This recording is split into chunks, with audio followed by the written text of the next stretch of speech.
നമസ്കാരം, എൻ്റെ പേര് പ്രദീപ്. ഞാൻ ചെങ്ങന്നൂരാണ് താമസിക്കുന്നത്. ഞാൻ ഇടുക്കി പോയപ്പം എൻ്റെ വീട് ഇടുക്കിയിലുണ്ടായിരുന്നു, എനിക്ക് ഇപ്പോഴും ഉണ്ട്. ഞാനിപ്പോൾ താമസിക്കുന്നത് ചെങ്ങന്നൂരാണ്. അപ്പം ഞാൻ ഇടുക്കി പോയപ്പം ബിജു ചേട്ടൻ്റെ മിറാക്കിൾ ഫാമിൽ പോയി. കട്ടപ്പന വലിയ തവാളയിലുള്ളത്. അവിടെ പോയപ്പം അവിടെ നിന്നൊരു പേര, ആപ്പിൾ, ഓറഞ്ചൊക്കെ വാങ്ങിച്ചുകൊണ്ട് വന്നു.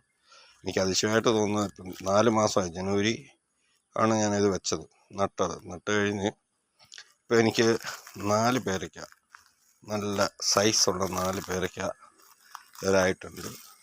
ഞാൻ ബിജുചേട്ടനോട് താങ്ക്സ് പറയാൻ വേണ്ടിയിട്ട് വിളിക്കണോ കിട്ടിയില്ല. അപ്പം പിന്നെ ഒരു മെസ്സേജ് ഇടുന്നതാണ്. പിന്നെ ഈ പേരയുടെ പേര് തായ് 7 ഗോവ എന്നാണ്. ഞാനത് കാണിക്കാം, അതിൽ ഉണ്ടായിരിക്കുന്നത്. ഇതിൽ 4 പേരയ്ക്ക നല്ലപോലെ ആയിട്ടുണ്ട്.